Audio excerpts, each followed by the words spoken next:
Good morning and Assalamualaikum students. Hope you are fine and having quality time with your families at your home and also practicing the precautionary measures against the ongoing wave of COVID.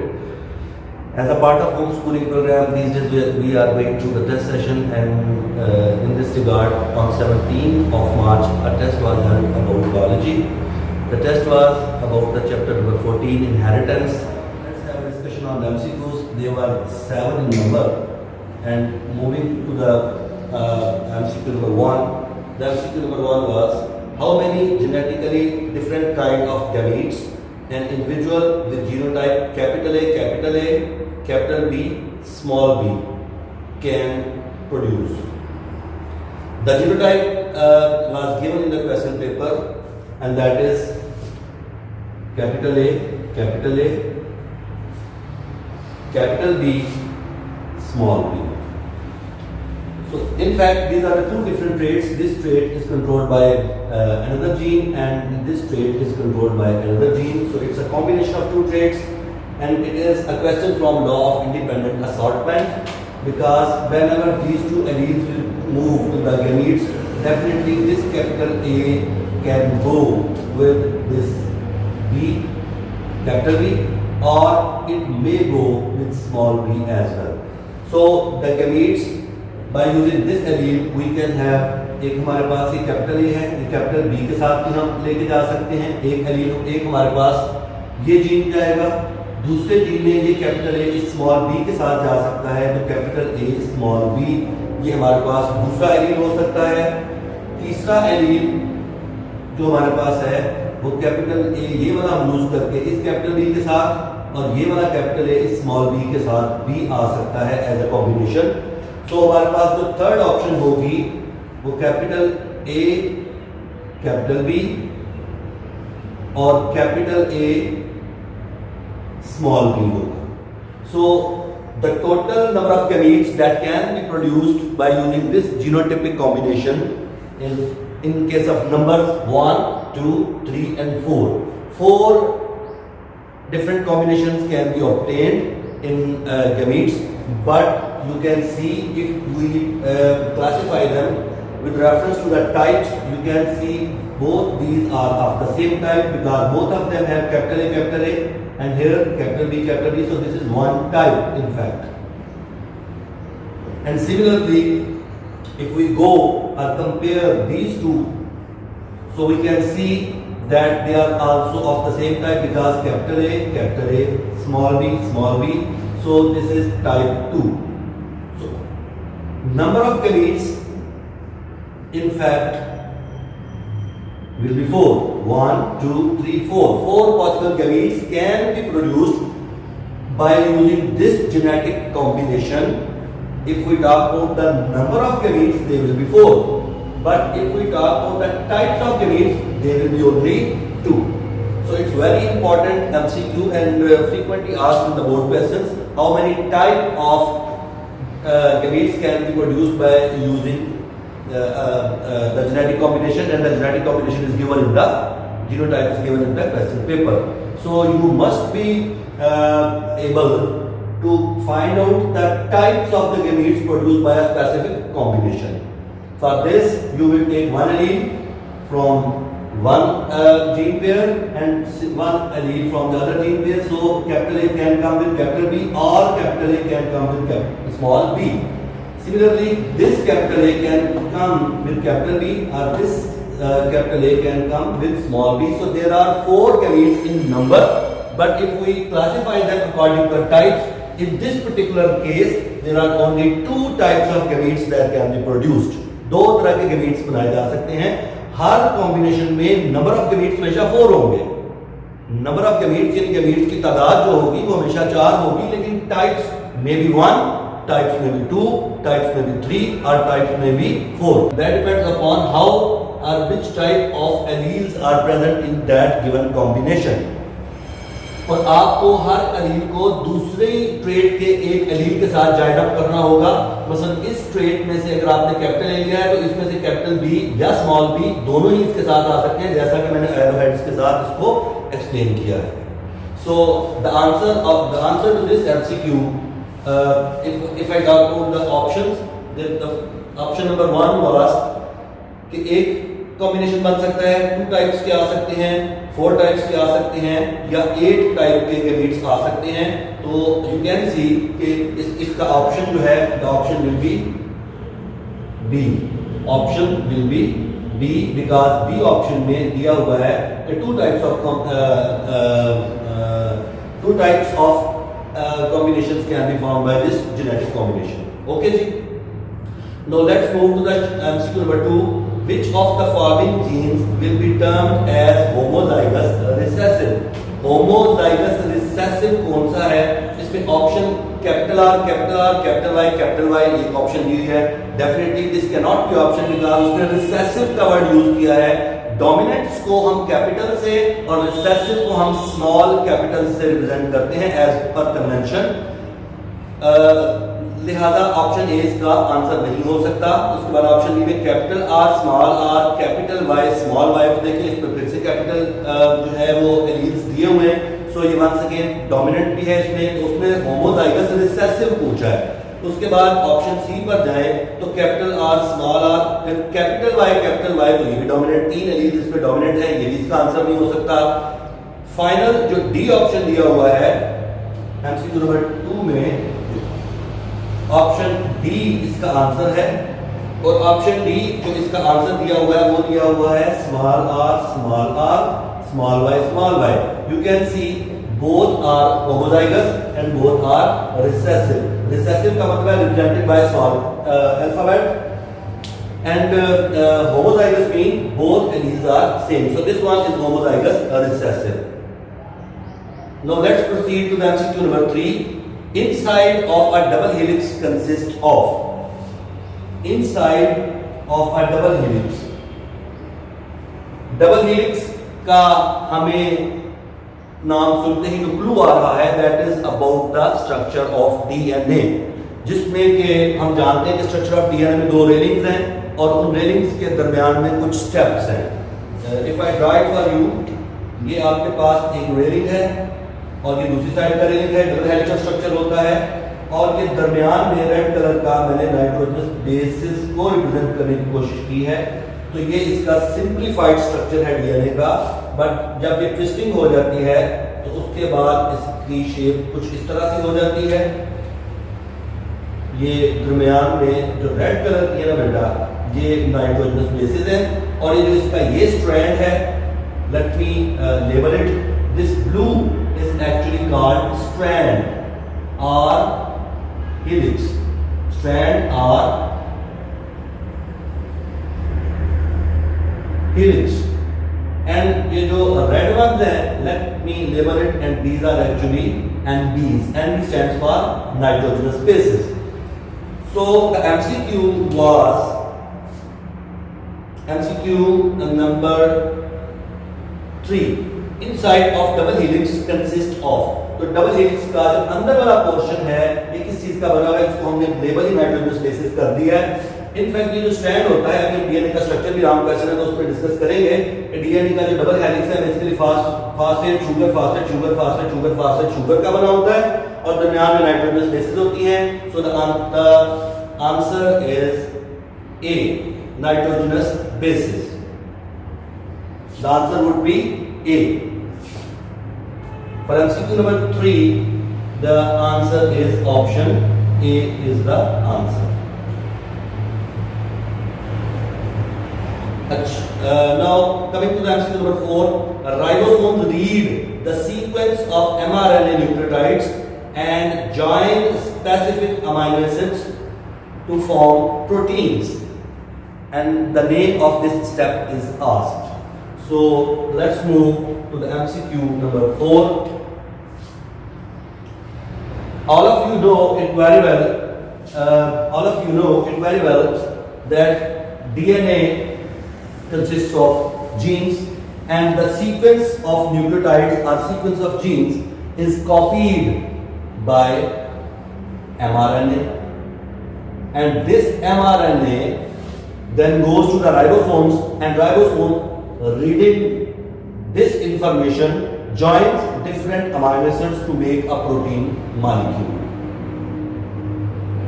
So these are actually 2 different steps. This step number 1, where DNA is copied into mRNA, is called transcription. And the second step, this one, is called translation. This is MCQ number 4, and the options given are A, combination, definitely neither ना तो ये transcription है ना translation है, तो combination तो कुछ भी नहीं है, मतलब it's not an option. Option number B is given transcription, and option C is translation, and option number 4 is replication. So it is not replication. You know, in case of replication, what happens? One DNA molecule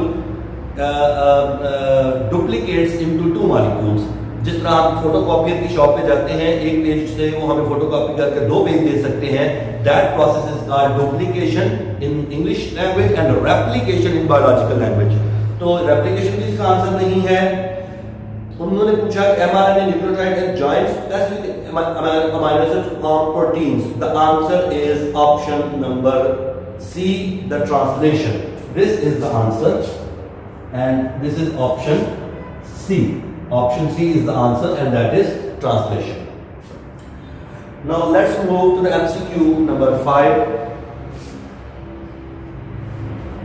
MCQ number 5. Genes contain instructions for the synthesis of what? Gene contains instructions for the synthesis of what? The answer is once again lies in the same line. Genes जो हैं DNA से copy होकर mRNA में जाते हैं, sequence उनका, और उसी सीक्वेंस की बेस पे कोई ना कोई प्रोटीन मॉलिक्यूल बनता है. So once again the answer lies in the same line, और आंसर है प्रोटीन बनाते हैं. अच्छा जी, ये प्रोटीन का ऑप्शन दिया ना बेटा, that is option D. That is option D. Answer for MCQ number 5 is option D. Moving to the MCQ number 6, DNA model was, ये जो मॉडल हमने भी थोड़ा सा डिस्कस किया है, DNA model was proposed by Watson and Crick in which year? Year उन्होंने पूछा है. So the options given are 1950, 51, 52 and 53. The answer is 1953. Answer is 1953. Option is D. D option is the answer for this again. 1953. There comes the last MCQ, and the last MCQ is once again quite easier one, which is the expression or appearance of a trait is called appearance of a trait. Traits, you know, are skin color is a trait, hair color is a trait, hair length is a trait, number of hair on skin is a trait, eye color is a trait. So there are different traits, and each trait is actually controlled by the genes. We know it very well, and these genes express themselves in the form of a trait. हमारे अंदर जो भी traits हैं वो genes की वजह से हैं. genes हमें हमारे parents ने दिए होते हैं through the gametes, यानी through sperm and ovum. Gametes हम तक जीन्स हम तक आते हैं, और उन्हीं जीन्स की आगे हमारे अंदर एक्सप्रेशन होती है. लाइक अगर पेरेंट्स की हाइट अच्छी है तो प्रोबेबिलिटी है कि आगे अगली ऑफस्प्रिंग की हाइट भी अच्छी होगी. That is controlled by genes. But वो जो अपीयरेंस ऑफ ट्रेट है, यानी कि कोई ट्रेट दिखती कैसे है, नजर कैसे आती है, that is called phenotype. Genes आप नहीं देख सकते क्योंकि जीन्स तो सेल्स के अंदर है, न्यूक्लियस के अंदर है, क्रोमोसोम्स के ऊपर है. फिनोटाइप हमें नजर आती है. So the appearance of a trait is called phenotype. और जो ऑप्शन इसमें दी हुई थी वो ऑप्शन ए ही है दिया हुआ, क्योंकि अदर ऑप्शन है genotype, transcription and none of these. So it's option is phenotype. MCQ number 7, the answer is option A, and phenotype is the answer. Our next segment is of the short questions, and 7 short questions were given in the question paper, and each contain 2 marks according to the board pattern. The short question one is, what is nucleosome? Nucleosome किसे कहते हैं? So let me draw the structure of nucleosome. In fact, हमारे जो chromosomes हैं वो basically 2 चीज के बने होते हैं. सपोज ये सेल है, ये सेल के मिड में न्यूक्लियस है, और इस न्यूक्लियस के ऊपर थ्रेड लाइक स्ट्रक्चर्स हैं। इस न्यूक्लियस के अंदर which are called chromosomes. These chromosomes are made up of, अगर मैं एक क्रोमोसोम को बाहर निकालूं तो बेसिकली ये जो क्रोमोसोम है ये मैंने अनरेप्लिकेटेड क्रोमोसोम बनाया। 12 क्रोमोसोम बेसिकली दो चीजों के बने होते हैं। एक तो बने होते हैं डीएनए के, प्लस दूसरा एक और प्रोटीन होती है जिसका नाम है हिस्टोन। डीएनए एंड हिस्टोन ये दोनों चीजें मिलकर बेसिकली क्रोमाटिन या वो मटेरियल बनाते हैं जिससे क्रोमोसोम्स बने हुए हैं। So chromosomes are actually made up of two things in eukaryotic cells, और वो है DNA and basic protein called histone. ये जो हिस्टोन, ये जो एक बेसिकली प्रोटीन है, हिस्टोन इज अ प्रोटीन। अगर मैं हिस्टोन का मॉलिक्यूल ये ब्लू से ड्रा करूं, suppose this is the molecule of histone, एक मॉलिक्यूल है, ये दूसरा मॉलिक्यूल है हिस्टोन का, और ब्लैक कलर से या रेड कलर से अगर मैं डीएनए ड्रा करूं तो ये डीएनए का थ्रेड आता है, आके इस हिस्टोन मॉलिक्यूल पर 1 एंड 2 टर्न्स लेता है, और 2 टर्न्स लेके अगले हिस्टोन तक चला जाता है। वहां पर जाके once again takes 2 turns and after 2 turns it moves to the next histone protein। तो ये हिस्टोन प्रोटीन के ऊपर जो डीएनए आके ओवरलैप होता है, 2 टर्न्स लेता है, इससे जो नया स्ट्रक्चर बनता है, जो मैं ब्लैक बॉक्स में इसको लेके जा रहा हूं, this is called nucleosome. So what is nucleosome? Nucleosome क्या है? The structure the structure formed by overlapping of DNA around the histone molecules is called nucleosome। ये रेड कलर का डीएनए है, और ये जो ब्लू कलर की है ये बेसिकली हिस्टोन प्रोटीन है। once again I would repeat the definition। what is nucleosome? Nucleosome is a structure formed by overlapping of DNA around the histone molecules is called nucleosome। The whole structure looks like a beads on a string। इस तरह तस्वीर के दरमियान में धागा और ऊपर दाने होते हैं, तो ये धागा और ये दाने हैं।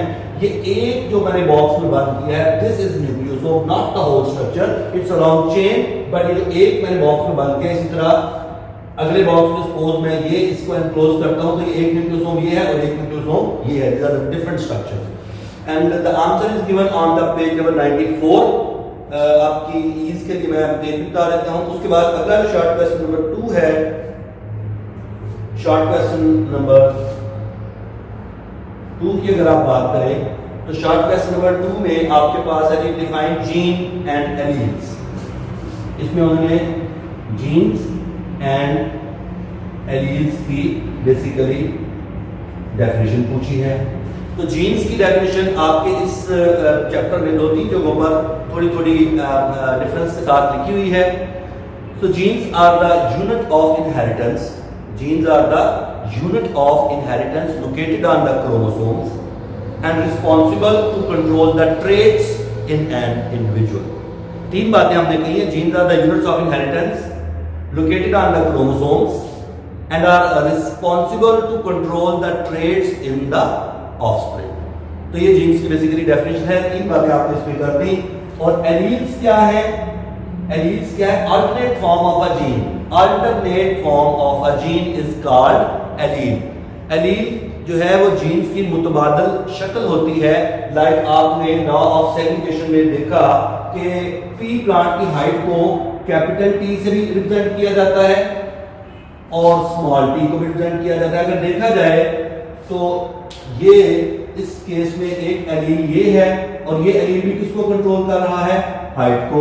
और दूसरा एलील ये है, ये भी किसको कंट्रोल कर रहा है? हाइट को। सो इन पी प्लांट हाइट को कंट्रोल करने के लिए जो जीन है उसकी 2 शक्लें मौजूद हैं।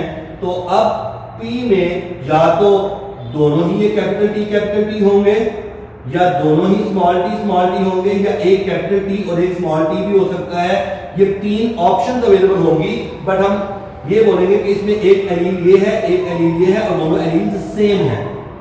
इस केस में एक एलील ये है, एक एलील ये है, बट दोनों एलील डिफरेंट है। और इस केस में भी दोनों एलील डिफरेंट है। It's a gene pair. ये एक जीन पेयर है which consists of 2 alleles। What बेटा? It's a gene pair which contains two alleles. It's a gene pair containing two alleles. तो दो एलील्स मिलकर एक जीन पेयर बनाते हैं.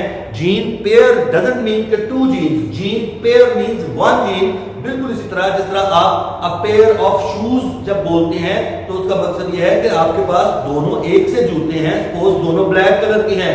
अ pair of shoes doesn't mean कि ब्लैक कलर के दो जूते और दो शूज आपके पास या बूट्स जो हैं वो व्हाइट कलर के हैं तो ये पेयर ऑफ शूज होगा. No, pair of shoes means एक ही तरह के दो जो शूज हैं. या अ पेयर ऑफ सॉक्स में दोनों सॉक्स एक जैसी होंगी, that is called a pair of socks. इसी तरह इसको आप बोलते तो जीन पेयर है. It will be called gene pair but it is actually one gene and consisting of two alleles. Okay बेटा. सो आपको दोनों की डेफिनेशन देना थी और दोनों और इसकी एग्जांपल देना थी एलील्स की. एलील की एग्जांपल में आप कैपिटल टी स्मॉल टी भी दे सकते हैं और एल्बिनिज्म की एग्जांपल भी दी हुई है, आप उसको भी कोट कर सकते हैं. उसके बाद आपका शॉर्ट क्वेश्चन 3 आता है state law of segregation. Law of segregation आपका शॉर्ट क्वेश्चन नंबर 3 है. That is about the law of segregation. Law of segregation में क्या होता है कि यही एलील्स, ये ऊपर ही हमने एक पेयर बनाया है लाइक ये कैपिटल टी स्मॉल टी, इसी को ही ले लेते हैं.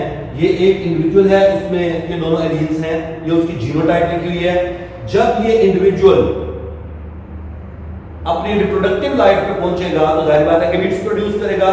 अगर हम ह्यूमन बीइंग्स की बात, एनिमल्स की बात करें तो मेल में स्पर्म एंड फीमेल में ओवम प्रोड्यूस होंगे. उस वक्त ये जो एक एलील है, इस जीन पेयर का एक एलील अलग गैमेट में, सपोज हम इसको ह्यूमन बीइंग ले लेते हैं and we draw it as a sperm, तो ये इसके अंदर चला जाएगा एक एलील. और दूसरा एलील बेटा, let me draw it with blue, ये दूसरा एलील सपोज ये चूंकि मेल है इट विल प्रोड्यूस स्पर्म्स, तो ये जो स्पर्म है ये दूसरा एलील इसमें चला जाएगा स्मॉल टी. तो this is law of segregation. क्या मतलब कि during gamete formation the alleles of a gene pair get separated from each other and move to the different cells या different gametes. This phenomena is called law of segregation. इसकी बेटा आपकी खुद पे जो डेफिनेशन दी हुई है वो पेज नंबर 100 पर लॉ ऑफ सेग्रीगेशन की आपकी जो 3 लाइंस हैं वो बेसिकली यही है. उसके बाद अगला है कि आपका question state the law of independent assortment. Law of independent assortment की अगर आप बात करते हैं तो लॉ ऑफ इंडिपेंडेंट असॉर्टमेंट में क्या होता है, ये जो हमने पहला एमसीक्यू किया था like suppose capital R, capital Y and small Y, ये पहला एमसीक्यू ये वही था. और उसके मुताबिक यही है कि जब ये कैपिटल आर आगे गैमेट्स में जाएगा तो साथ कैपिटल वाई को भी लेके जा सकता है, या यही कैपिटल आर इस स्मॉल वाई को भी आगे लेके जा सकता है एलील में, अगले गैमेट में. इसी तरह अगर ये नहीं तो ये वाला कैपिटल आर अगर जाता है तो इस कैपिटल वाई को अपने साथ लेके जा सकता है, और यही कैपिटल आर इस स्मॉल वाई को भी आगे लेके जा सकता है. तो यही लॉ ऑफ इंडिपेंडेंट असॉर्टमेंट है कि when alleles of one gene pair they segregate independent of the alleles of the other gene pair. तो यहां पर आप देख सकते हैं दो तरह के एलील्स हैं. एक रेड कलर को शो कर रहे हैं, ठीक है जी, सॉरी राउंड को शो कर रहे हैं, दूसरा येलो को शो कर रहे हैं. तो जब राउंड वाला एलील आगे जाएगा तो वो उसके कलर के, यानी येलो कलर है ना, तो कलर की जो ट्रेट है उसमें से किसी भी एलील को अपने साथ आगे ले जा सकता है. This is law of independent assortment. इसकी भी बेटा डेफिनेशन आपके पास पेज नंबर 101 पर जो इस टॉपिक की लास्ट 2 रोज हैं उसमें लिखा हुआ है. वही जो मैंने भी बोला, the alleles of a gene pair segregate independently from the alleles of the other gene pair. अच्छा जी बेटा, उसके बाद आ गया differentiate between transcription and translation. ये आपका शॉर्ट क्वेश्चन नंबर 5 है, difference between transcription and translation. ये अभी हमने वहां पर ड्रॉ भी किया था, एमसीक्यू में भी हमने डिस्कस किया था कि सबसे पहले हमारे पास डीएनए होता है और डीएनए से कॉपी होके एमआरएनए बनता है. एमआरएनए आगे राइबोसोम्स तक जाता है और वहां पर जाके प्रोटीन सिंथेसिस होती है. ये अभी हमने एमसीक्यू में सारा डिस्कस किया. इस स्टेप को हमने ट्रांसक्रिप्शन बोला था. ट्रांसक्रिप्शन बोला था और इसको हमने ट्रांसलेशन बोला था। तो बेसिकली ट्रांसक्रिप्शन एंड ट्रांसलेशन का उन्होंने डिफरेंशिएट पूछा है, तो आपके सामने ही है। The copying of genetic information from DNA to mRNA is called transcription and the production of proteins, ठीक है जी, according to the sequence of nucleotides and mRNA is called translation. दोनों की डेफिनेशन बेटा आपके पास page number I share with you, page number 97 पे दी हुई है। 97 पेज पे जो पहले पैराग्राफ की आखिरी 3 लाइनें हैं वो बेसिकली दोनों की डेफिनेशन है, साथ बोल्ड फॉर्म में लिखा हुआ भी है। Then coming to the next यानी शॉर्ट क्वेश्चन नंबर 6 है, differentiate between monohybrid cross and dihybrid cross. Monohybrid and di hybrid cross. It's very easy MCQ because mono stands for 1 and di stands for 2. So monohybrid cross क्या है?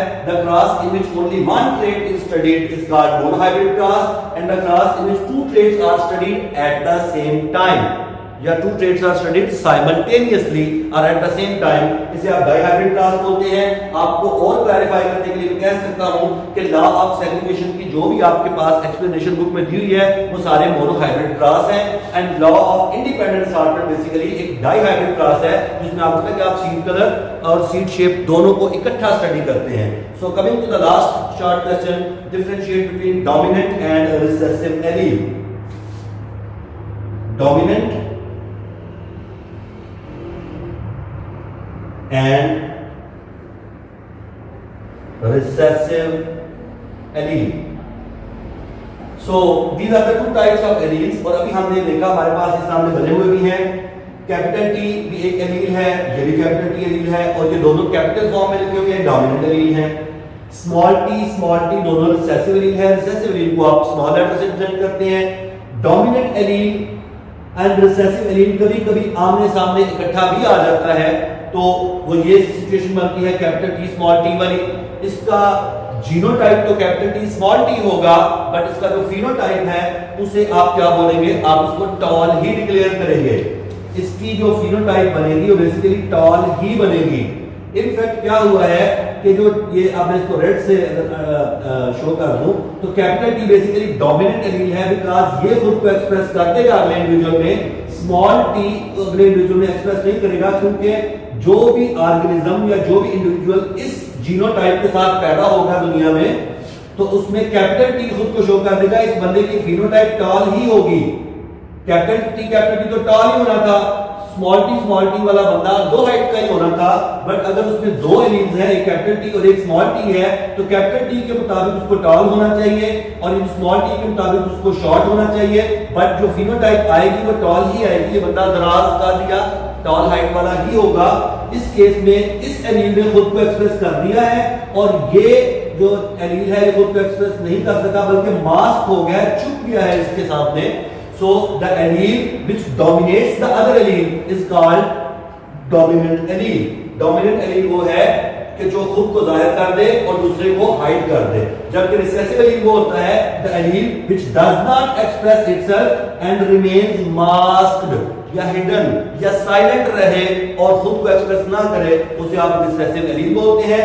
So capital alleles को आप हमेशा dominant alleles को आप हमेशा capital letter से और रिसेसिव allele को आप हमेशा small letters represent करते। जी, now coming to the long questions, there were 2 long questions. The part A of the long question was discuss the law of segregation.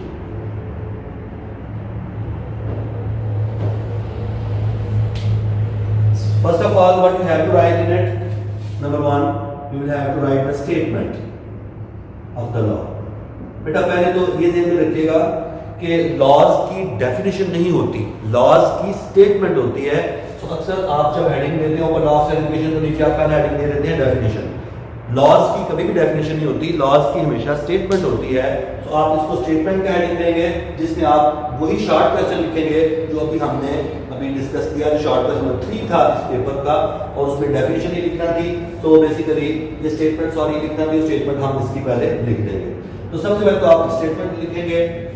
Statement वही है कि during gamete formation the alleles of a gene pair get separated from each other and move to different gametes, the phenomena is called law of segregation. साथ ये भी आप add on कर सकते हैं, मैंने आपको पेज नंबर भी बताया, वही शॉर्ट क्वेश्चन आपने रिपीट करना है कि वो बात का 3 यूनाइट हो गए दोबारा एक नई जीनोटाइप में अपीयर हो सकते हैं। तो सबसे पहले आपको स्टेटमेंट देना थी। उसके बाद नंबर 2 पे आपने बताना है कि ये जो लॉ ऑफ सेग्रीगेशन है ये मोनो हाइब्रिड क्रॉसेस पर अप्लाई होता है। और अब मोनो हाइब्रिड क्रॉसेस क्या है वो भी अभी हमने एक शॉर्ट क्वेश्चन में डिस्कस किया, the crosses in which only one trait is studied is called mono hybrid cross. तो जितने भी मोनो हाइब्रिड क्रॉसेस हैं उन पर ये अप्लाई होता है। फिर उसके बाद आपने मेंडल्स का एक्सपेरिमेंट बताना है कि मेंडल्स का एक्सपेरिमेंट को आपने एक्सप्लेन करना है कि मेंडल्स ने क्या एक्सपेरिमेंट किया था, कौन सी ट्रेड्स उसने दो ली थी, मोनो हाइब्रिड क्रॉस में कौन सी ट्रेड ली थी। और ट्रेड उसने आपको पता है कि सबसे पहले उसने जो है वो बेसिकली सीड शेप की ट्रेड ली थी। कौन सी ली थी? सीड शेप की। और आप इस सीड शेप के हवाले से इसको एक्सप्लेन करेंगे। और आपको ये भी पता है कि सीड शेप के लिहाज से उसके पास दो फिनोटाइप्स अवेलेबल हैं कि सीड शेप के लिहाज से या तो सीड जो है वो राउंड होता है या फिर रिंकल्ड होता है।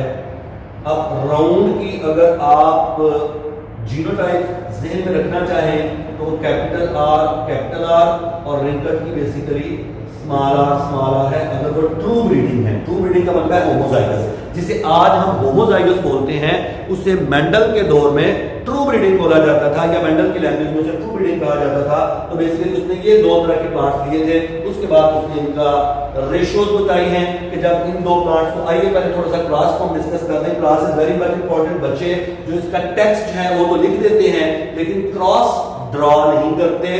क्रॉस ड्रॉ करना बहुत इंपॉर्टेंट है, जिसके लिए उसने अब ये है कि मेंडल्स ने किया क्या था। ग्रेगर मेंडल ने ये किया था कि उसने कैपिटल आर एक टी प्लांट लिया, इसे आज हम होमोजाइगस बोलते हैं बिकॉज दोनों एलील्स सेम हैं। होमोजाइगस उसे वो ट्रू ब्रीडिंग बोलता था, तो उन्होंने इसे ट्रू ब्रीडिंग कहा। उसके बाद उन्होंने दूसरी तरफ स्मॉल आर जीनोटाइप वाला एक प्लांट लिया जिसे उन्होंने ट्रू ब्रीडिंग भी बोला। ये जाहिर बात है कि ट्रू ब्रीडिंग डोमिनेंट है और वो ट्रू ब्रीडिंग रिसेसिव है, बट उन्होंने उस वक्त तक डोमिनेंट एंड रिसेसिवनेस का आइडिया नहीं था, यही तो उन्होंने डिस्कवर करना था। तो वो इसको simply true breeding round and true breeding wrinkled बोलते थे। ठीक है जी। इनफैक्ट होता क्या है जो आज हमें पता है और जो चीज उन्होंने डिस्कवर की जो आज हमें पता है वो ये है कि ये आपके पास P1 यानी फर्स्ट पेरेंटल जनरेशन है जिसका एक इंडिविजुअल, सपोज आप इसको मेल समझ लें और सपोज इसको आप फीमेल प्लांट समझ लें, तो ये राउंड एंड रिंकल्ड दो तरह के प्लांट्स थे। अब जब ये अपनी रिप्रोडक्टिव एज पे पहुंचेगा तो जाहिर बात है कि इसके ये जो दो एलील्स हैं क्या वो सेम गैमीट में चले जाएंगे? नहीं।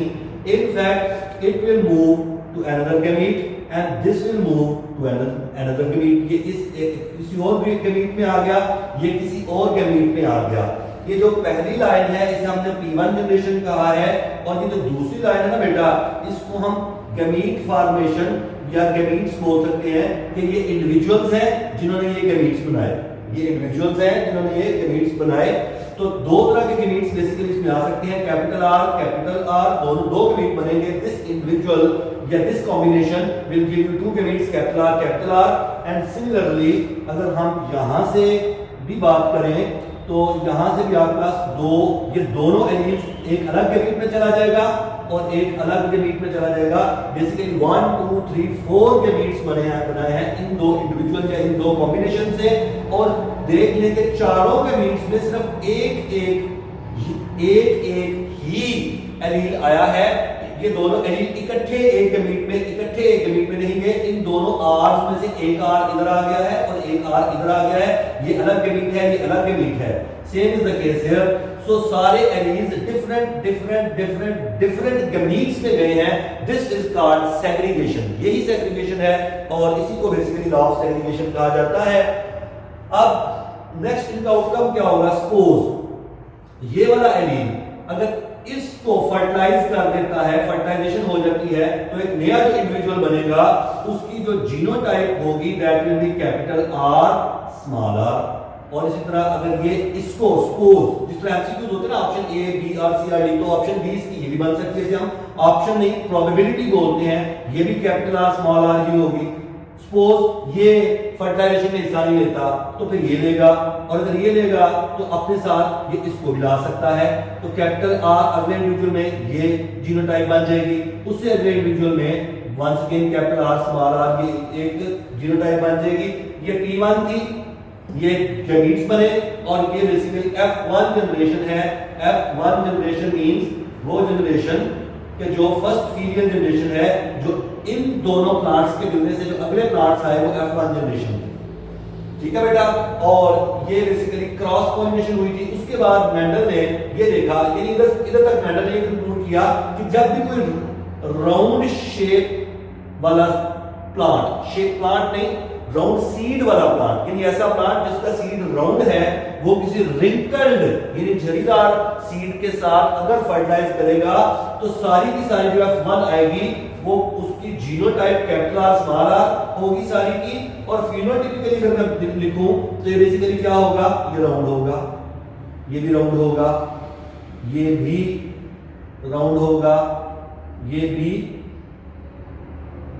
राउंड होगा। सो 100% राउंड आएगा फिनोटिपिकली। फिनोटाइप मीन दिखना, कि सारे दिखने में फिनोटिपिकली यानी दिखने में ये सारे के सारे राउंड सीड ही होंगे, इनमें कोई एक भी प्लांट ऐसा नहीं होगा कि जिसके अंदर वो रिंकल्ड सीड प्रोड्यूस हो सके या हुआ हो। This is called F1 generation.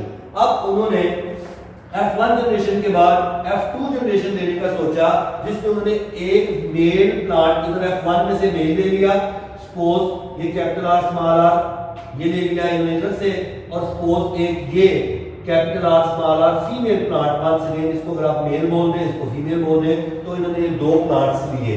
इस जनरेशन का उन्होंने आपस में क्या करवा दिया, क्रॉस।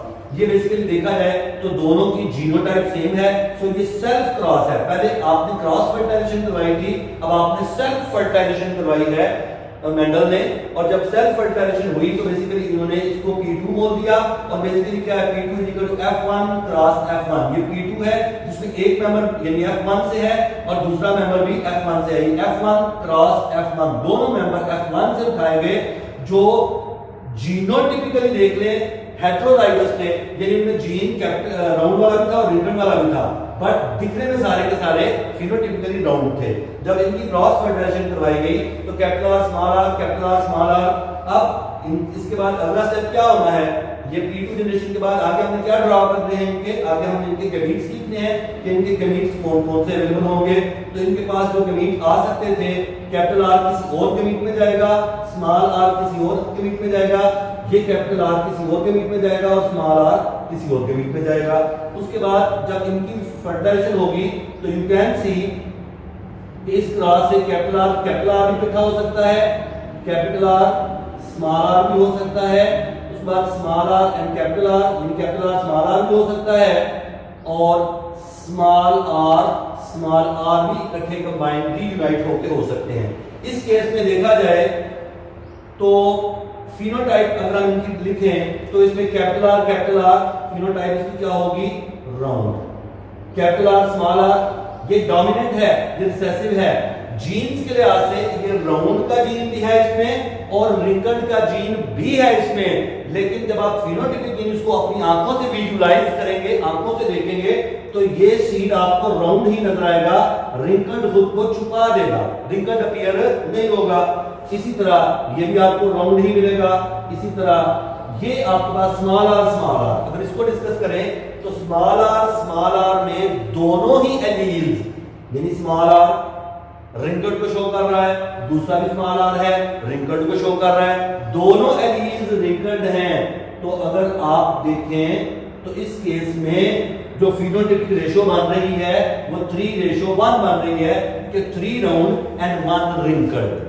ठीक है बेटा, तो यही लॉ ऑफ सेग्रीगेशन था कि देखिए कि जब एलील्स एक दूसरे से सेग्रीगेट करके अलग अलग गैमीट्स में जाते हैं तो वो वो इकट्ठे नहीं बल्कि सेपरेटली डिफरेंट गमीट्स में जाते हैं और बाद में रीयूनाइट होकर कोई नया कॉम्बिनेशन भी दे सकते हैं. This is called law of segregation. So that's all about the long question part A.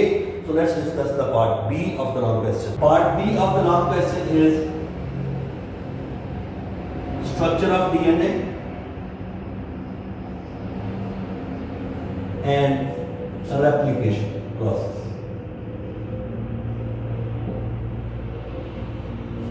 In fact, the structure of DNA was given in 1953. अभी हमने MCQ में पढ़ा भी है और ये वॉटसन एंड क्रिक मॉडल है.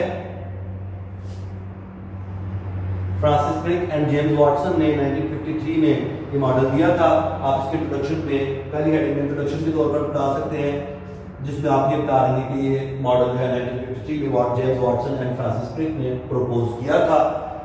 स्ट्रक्चर ऑफ डीएनए को आपको समझने के लिए जो बहुत ब्रीफ सा बुक में दिया हुआ है उसके मुताबिक ये है कि डीएनए बेसिकली एक न्यूक्लियोटाइड है. डीएनए बेसिकली एक कॉम्बिनेशन ऑफ न्यूक्लियोटाइड्स है. तो इसमें बहुत सारे न्यूक्लियोटाइड्स हैं.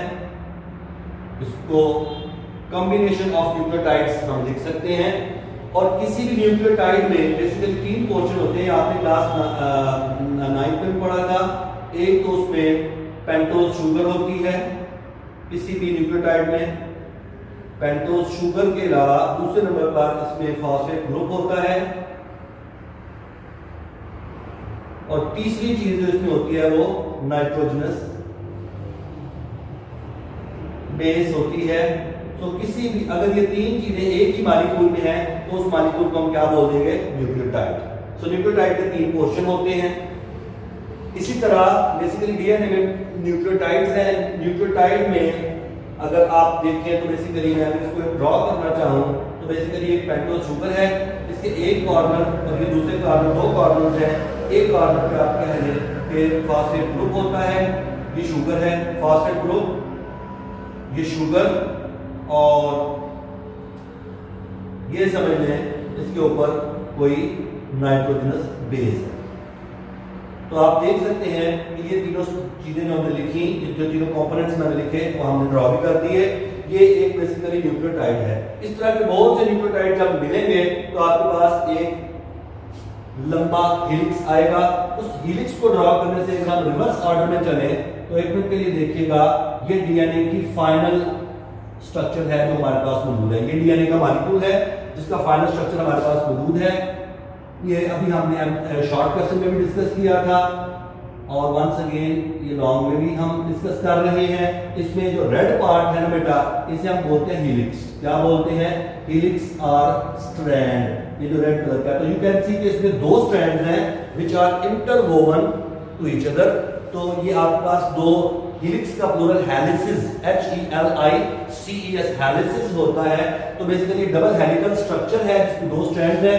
उसके अलावा ये जो ब्लू कलर के दरमियान में है अगर मैं इसको लेबल करूं तो बेसिकली ND यानी नाइट्रोजनस बेसिस है. अगर मैं इससे पीछे की इसकी डायग्राम बनाना चाहूं तो बेसिकली ये अगर जो रेड स्ट्रैंड है अगर मैं इसको ऐसे खोल दूं और ऐसे खोल दूं, ये अगर हम अनवोवन करें, अनवाइंड करें, जिस तरह चीज को ट्विस्ट करके वाइंड किया हुआ है, अनवाइंड अगर करें तो बेसिकली रेड वाला पोर्शन जो हेलिक्स जो स्ट्रैंड है या हेलिक्स है वो इस तरह सीधे हो जाएंगे और दरमियान में इसी तरह ब्लू कलर की नाइट्रोजनस बेसिस जो है एग्जिस्ट करेंगे, मौजूद रहेंगे. ये वही स्ट्रक्चर है बट मैंने इसको अनवाउंड किया है. हम रिवर्स ऑर्डर में पढ़ रहे हैं तो आपको समझ नहीं हो. ये इसकी फाइनल फॉर्म है डीएनए की, उससे पीछे ये फॉर्म है. अच्छा जी, अब इससे पीछे है, इससे पहले डीएनए क्या है? इनफैक्ट जो रेड वाला पोर्शन है ना, रेड वाला पोर्शन वो ये है, लाइक जो मैंने इतना किया फॉस्फेट ग्रुप एंड शुगर.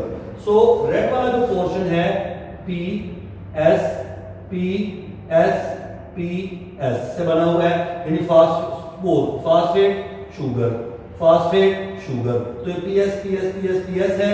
इस तरह ये वाला स्ट्रैंड भी P के सामने P, S के सामने S, तो PS PS और PS ये बेसिकली जो 2 स्ट्रैंड्स हैं ये इस तरह बने हुए हैं कि phosphate sugar, phosphate sugar, phosphate sugar. इस तरह इधर भी तो दोनों स्ट्रैंड कंप्लीट हो गए.